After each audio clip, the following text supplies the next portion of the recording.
a very warm welcome to WION VOA co-production, our special presentation on US politics. I'm Akanksha Swaroop. Now, Myanmar's military seized power on Monday, declaring a year-long state of emergency and detaining leader Aung San Suu Kyi, among others. Now, Voice of America's UN correspondent Margaret Besheer reports on the international reaction that has been swift and strong following the military coup in Myanmar. Let's have a look. The arrest by Myanmar's military of civilian leaders and members of parliament has prompted an unusually swift reaction in the form of a weighty legal determination by the U.S. State Department. After a review of all the facts, we have assessed that the Burmese military's actions on February 1st, having deposed the duly elected head of government, constituted a military coup d'etat. Price told reporters the designation triggers a review of the $135 million of U.S. aid to Myanmar, though very little of that goes to the government, and assistance to the Rohingya ethnic minority will not be affected. Myanmar's military has refused to accept the results of November elections won by the National League for Democracy, alleging massive fraud, and declared a one-year state of emergency in the struggling democracy. On Capitol Hill, Senate Minority Leader Mitch McConnell praised the Biden administration for consulting congressional leaders on Myanmar and said the country must choose between two paths. It can continue to grow into a modern democratic country connected to the global economy, or remain a corrupt, impoverished, authoritarian backwater in the shadow of the People's Republic of China. Myanmar's military generals need to realize they will face consequences, the UN Special Rapporteur for Myanmar told VOA. But what's important is that these sanctions have some bite, that they are targeted on the generals, that it will make it clear to them that there is a price to pay for their actions. Human rights groups say the same Myanmar generals who have rounded up all of the country's civilian leaders and are cracking down on any form of dissent are also responsible for past atrocities against Rohingyas and other minorities. Cindy Sain, VOA News.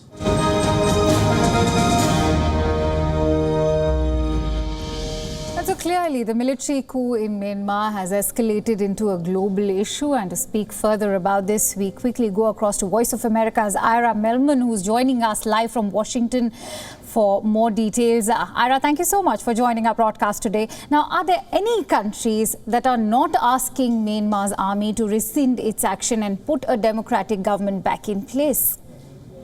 Yes, there are. And the number one has to be China. Although they have come out with a perfunctory statement saying that everything's okay, everything's going to be okay, apparently that is not the situation, and they're going to lay back a little bit. There are other countries. Thailand is one, Japan or others, other ASEAN nations might be staying away from it. And the reason for that is commerce. A lot of these countries have a lot of business dealings in Myanmar and therefore are staying back a little bit.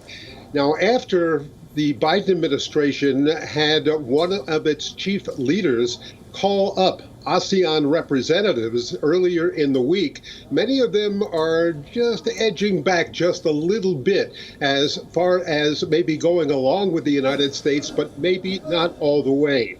As a matter of fact, Kirin beer, which is a Japanese beer product, has stopped production in Myanmar. The reason for that is given is that the subsidiary of Kirin in Myanmar is run by a military officer. So that's one that is coming back. But overall, because of many issues of ASEAN countries, especially places like Cambodia, which is tied very closely to China, kind of afraid of what would happen if some sanctions are put on Myanmar. We shall see what happens.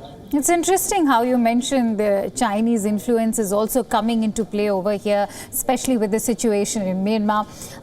Having said that, Ira, let's also assess Myanmar's leader Aung San Suu Kyi's current position. What happened and might actually happen to the former Nobel Prize winner?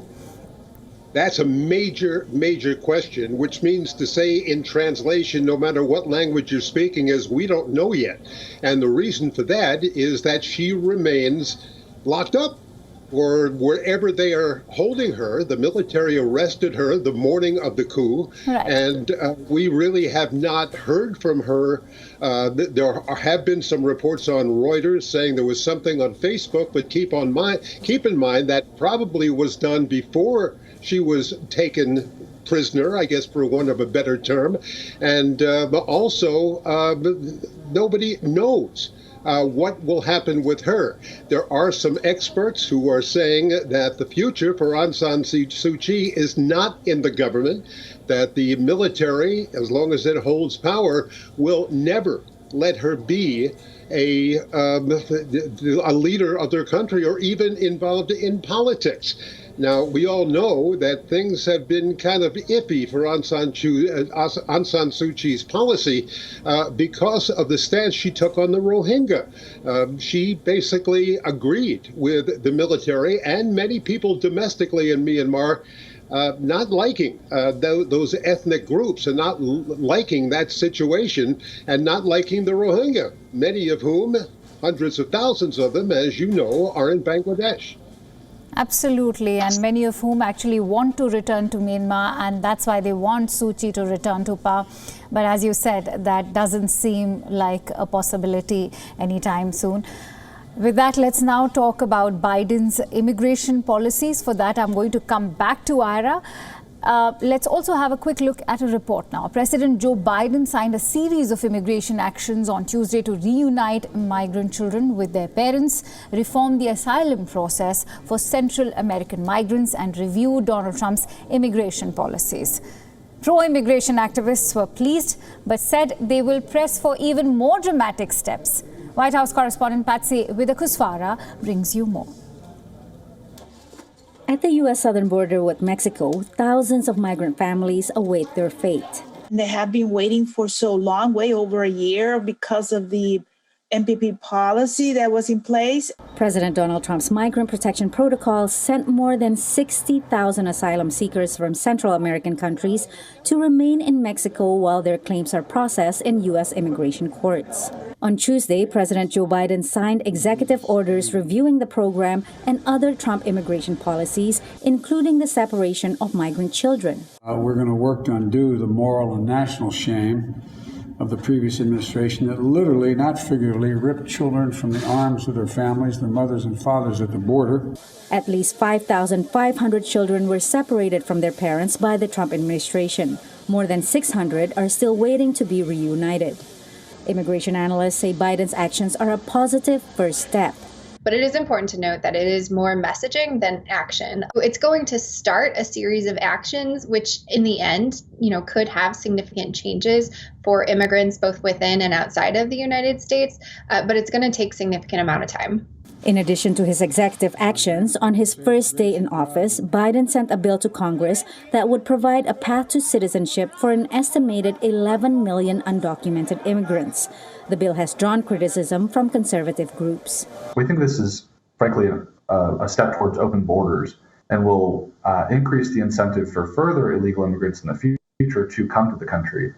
And unlike past comprehensive immigration plans, there's really no component of border security.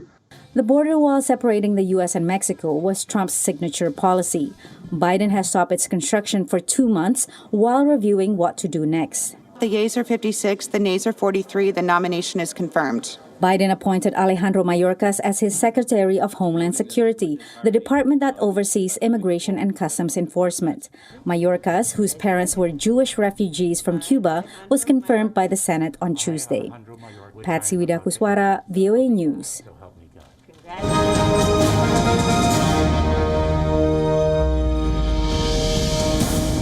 And we go back to VOA's Ira Melman to dig deeper on the issue of immigration in the U.S. Ira, a wide range of issues have been addressed by President Joe Biden in his immigration package. Is there one that stands out as far as reaction from the American people is concerned? Yes, and Patsy just brought that up, and that was the separation of immigrant children from their parents.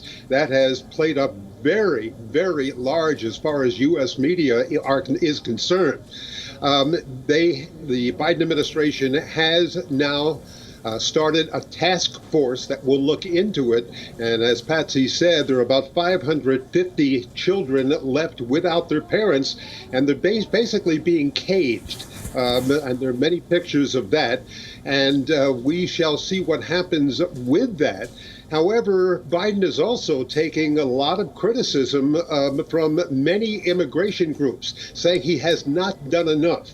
In retort to that, Joe Biden has said that what he's doing will be in phases. The first phase being undoing what his predecessor, Donald Trump, did, which was basically stop immigration into the United States. And he is trying to return that, to bring it to return it to the old situation with his old president. He was vice president to Barack Obama, and before that, George W. Bush was very liberal as far as immigration is concerned. So he says that it has to be step by step, and that's the way he's going to take it.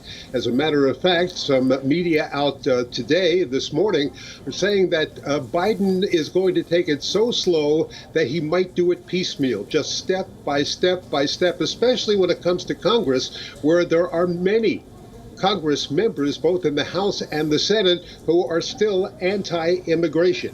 So it's going to be a tough fight and maybe a very long one. Tough and a long fight ahead. Right, Ira, what is the breakdown of people who support immigration reform in the U.S. and those who do not? It's more are supporting immigration. I don't have the numbers in front of me, unfortunately, but it is probably a third more people in the United States are supporting immigration reform, and the rest of them are just saying no. And it's interesting to see where the geographic demographics are as far as people not supporting immigration liberalization. Many of them are along the U.S.-Mexico border, saying they've had enough of this and it's ruining their lifestyle, and it's causing financial problems as well. Many of these immigrants have to be schooled, and they're being schooled in free public education in many of these cities. So this is these are some of the points that are being brought up by anti-immigrationists, and Joe Biden, as the new president, is going to have a tough, again, and maybe a very long procedure to get everything done. Quite a few challenges awaiting the newly appointed U.S. president now. Having said that, thank you so much, Ira Millman, for bringing us your precious insights on our show today. My pleasure. Thank you.